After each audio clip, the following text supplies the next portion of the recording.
Well, man, day 2 was full of surprises, wasn't it? Lots of fun, lots of drama to be had for all. Yesterday, we started off talking about the conclusion of day 1 with Mark Carney locking at the Fishers in Newfoundland. And then shortly after, on day 2, we had talks of tax cuts from both the Liberals and the Conservatives. And then shortly after that, Mark Carney on video being asked about debating poilievre in French. And he said, pourquoi pas? Why not? I'll do it. I'll do it. And it is funny. I remember Jennifer L. being on our show over a year ago talking about how much Pierre Poilievre ticks off the Liberals. And that was a microcosm and image for us right there of how much Carney detests and hates Poilievre. Like right there on the spot, I'll do it. No problem.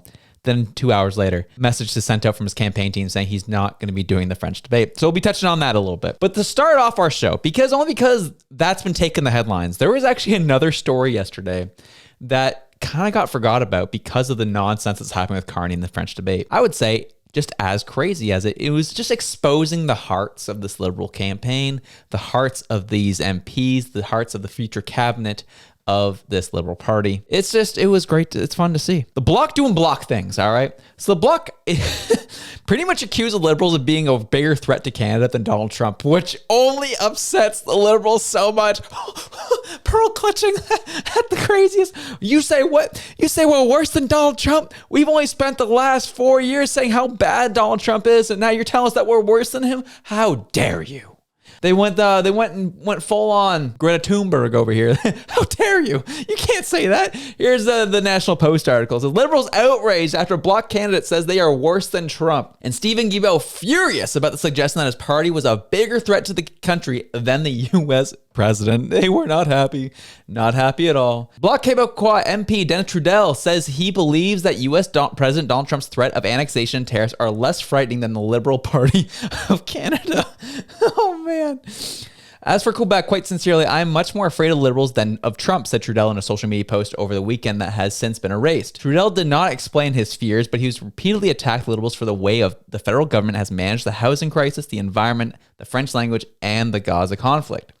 Liberal Quebec Lieutenant Stephen Guilbeault was outraged by the suggestion that his party was a bigger threat to the country than the U.S. president and the tariffs he imposed on Quebec workers and Quebec companies. How you can be so out of touch with the reality to only see your own political, egotistic potential gains at the detriment of an entire society is frankly baffling, said Guilbeault. The Bloc declined to interview requests to speak with a candidate who is known for his sharp comments on social media.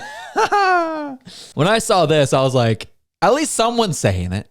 At least someone's saying it. And that's like kind of the one thing, if I'm being quite honest, I know would probably, in the current climate of this country, I don't know how it would go. Would it sink the conservative platform or would it propel it? It's tough to say. But I love to see the gall on someone and saying, yeah, actually, screw the Trump tariffs. You're a bigger threat to our country than Trump is. And honestly, I agree with it. They are and have been the biggest threat to our country. They've been around for the past 10 years, causing absolute mayhem. They have, go through the list of things the conservatives said, doubled housing costs, fractured healthcare, yada, yada, yada. Involved themselves in provincial jurisdictions that they shouldn't have involved themselves in the first place, causing more of an issue in these critical pieces of infrastructure in our country. Screwed up immigration, screwed up our wages. They screwed up everything. They screwed up everything. And I would agree that all Donald Trump has done is highlighted the huge gap the Liberals have created in our country. Trump's like, these guys can't defend themselves. They can't get their stuff to other markets. They fully depend on us. And they provide us what exactly? And that's in Trump's world. Yeah, we'll just annex them. Like, you've created this issue. You've created this problem. And this is the issue of globalization in the first place. The man saying that the Liberals are a greater threat to greater threat to Canada than Donald Trump is. He did erase the post, but there are other things that he's posted on here that I'm like, sounds good. There's actually one other one they point out here where he wrote 40% independence with 8% undecided. We're staying calm, but things are going pretty well. Long live independence, he wrote on X. The fact that 40% of the province supports an independent Quebec. Could you imagine if, I don't know, an MLA in Alberta said this about Alberta? Before 40% of the province wants to separate from Canada. Long live independence. Long live independence. This is great. It's going swell over here. Imagine if that happened. chaos would ensue. And so with chaos ensuing, say what you want about the Bloc Québécois, their representatives can say things the Conservatives simply will not say. So it's kind of just funny to watch and see what happens. But moving on, talking about what happened yesterday, right? We had to touch on it because there's just too big of news. Mark Carney being asked, he was being challenged by Poilievre to debate him in French. And this was the reaction that you've likely seen, but let's have some fun anyways. De Radio-Canada. Le chef conservateur Pierre Poilievre vous met au défi de participer au face-à-face de TVA. Est-ce que vous allez le faire? Pourquoi pas? Pourquoi pas? Oui, pourquoi pas? Oui. Il y aura. Oh man, Mark Carney's so arrogant, isn't he? Oh, what a fun guy he seems to be. So he goes on and says, why not? I'll do it. Why not? And then 2 hours later, his campaign issues a message saying, yeah, we're not going to be joining the TVA debates in French. And they're citing the issue of it being the $75,000 that they're being charged. Because of budgetary issues, TVA is asking each political party to give $75,000 to be able to debate. And Conservatives agreed, the NDP agreed, and the Liberals are pulling out. We're wondering why. Why are you pulling out? Your candidate was so about it just 2 hours earlier. Why is he reneging? Why is he not? Is it because he actually is afraid of Poilievre and didn't want to say it on camera because it would look terrible? Everything about this man is terrible. Everything about this man is terrible. Look at what Blanchet said, for goodness sakes, which I think he was spot on with this. He's doing this because he's afraid about his French being compared to yours. Twice. So far, I don't know what he's not afraid of. This guy is supposed to be strong enough to face Donald Trump, which is one of the biggest threats on democracy and freedom for a long time. I will face the guy. And then we say, hey, come in Quebec and discuss with us because you want us to vote for you. Oh, I won't go. And I have the perfect pretext. I say, us, the Liberal Party of Canada, we do not have $75,000. We're so poor. Yeah, I do believe that. So I'm saying to him, hey, let's come and face the music. Oh, man. Steve Blanchet say, I don't know what this man isn't afraid of. He's afraid of Donald Trump, won't talk to Donald Trump, is afraid of talking in French, won't come and do the French debate. This man says the Liberal Party might be poor. They can't afford it. What is this man not afraid of? This guy is an absolute coward. This has not been a good start to these 2 days of this campaign for Carney, man. Locking out Fishers, running away from French debates, acting like he's not scared even though he's absolutely terrified.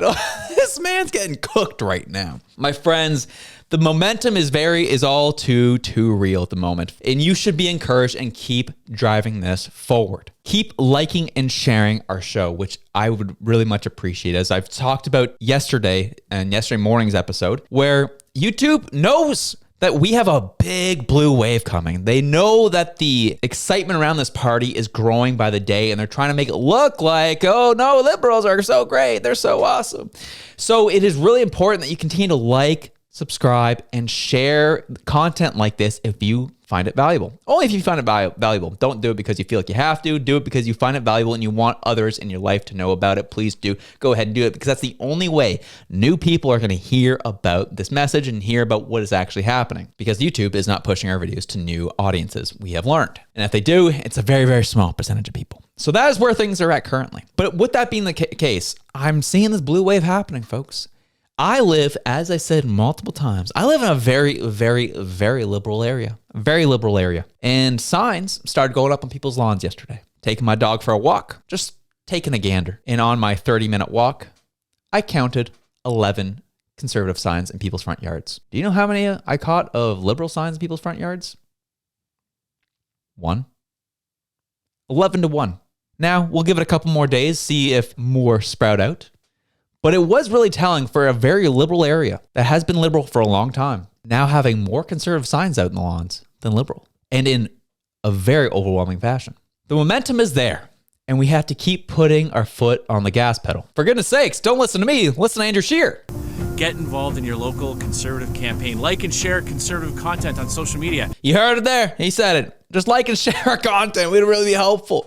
But this is because the momentum is so real, folks, and I'm excited. I'm pumped as we continue moving forward on this. What the media is telling, what the mainstream is telling you, doesn't seem to be accurate.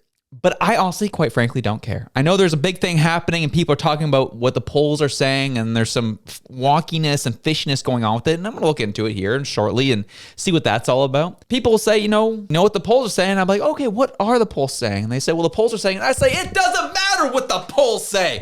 All that matters is those polls on day one. Do I think the polls are a snapshot of time? Yes. Should they inform some of your strategy? Yes, but they're not the be-all, end-all. You keep putting your foot to the gas pedal, whether you're down by 20 points or you're up by 20 points. You keep moving forward, and that's what we got to keep doing, all right, folks? With Mark Carney being so afraid of the French debates and not being able to feel comfortable in French, I'm starting to realize now why he took the Nepean riding away from Chandra Arya. It's only because, well, they're the same person. Look at here. How's your French? No. No? No French? No French. Okay. The Liberal Party of Canada is the party of official bilingualism. It's going to be a tough one. I don't speak French either, so The point is that whether the Quebecers or English Canadians, it's not the language that matters, it's what is that they deliver to them. But the language matters very much in Quebec. No. It doesn't matter. It doesn't matter what they speak. Oh man, they're getting cooked. And I definitely took this from Kirk Lyubimov, who I thought this was a funny take, and I believe it. I believe what we're seeing here. But my friends, the pressure's on. And right now, the most fresh a candidate's going to be is in the first 7 to 10 days of a campaign. Then you get into the mid-stretch. Then you get into the final stretch.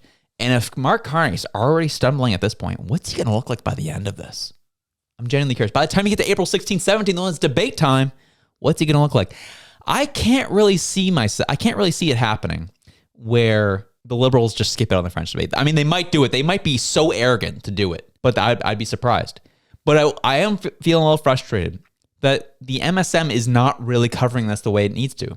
Because the last time someone was trying to shirk bilingual debates, they got obliterated on CBC. You remember this? Kevin O'Leary blasted for avoiding bilingual debate in Edmonton when he was running for the Conservative Party of Canada.